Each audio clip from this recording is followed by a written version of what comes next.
Confidence level పెరుగుద్దులే అని అనుకోవచ్చా?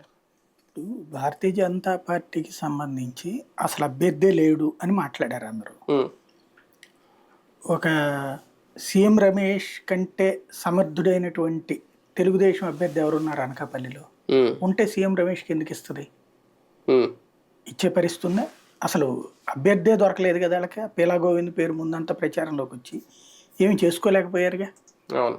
అట్లాగే రాజమండ్రిలో అతను వెళ్ళిపోయాక, మురళీమోహన్ వెళ్ళిపోయాక తెలుగుదేశంకి అభ్యర్థి ఎవరున్నారు?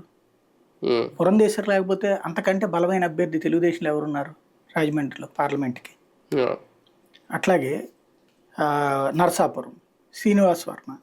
నరసాపురం సెగ్మెంట్ ఇట్ సెల్ఫ్ చాలా ఏళ్ల నుండి భారతీయ జనతా పార్టీకి బలం ఉంది అక్కడ. నరసాపురంలో ఎంపీటీసీలో, జెడ్పీటీసీలో, సర్పంచ్లో గెలుస్తూనే ఉంది అది.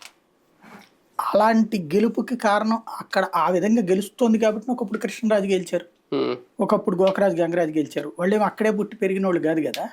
అంటే భారతీయ జనతా పార్టీకి అంటూ సొంత శక్తి ఉంది. అందుకు కారణమైన వాళ్ళల్లో 20-30 ఏళ్ళ నుంచి కొట్టుకుంటున్నాడు శ్రీనివాస్ వర్మ.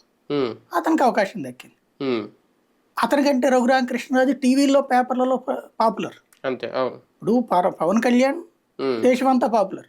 గంధి శ్రీనివాస్ చేతులు ఎట్లా ఓడిపోయాడు, నాగిరెడ్డి చేతులు ఎట్లా ఓడిపోయాడు, కమల్ హాసన్ ప్రపంచం అంతా పాపులర్, సొంత నియోజకవర్గంలో డిపాజిట్ కూడా రాదు.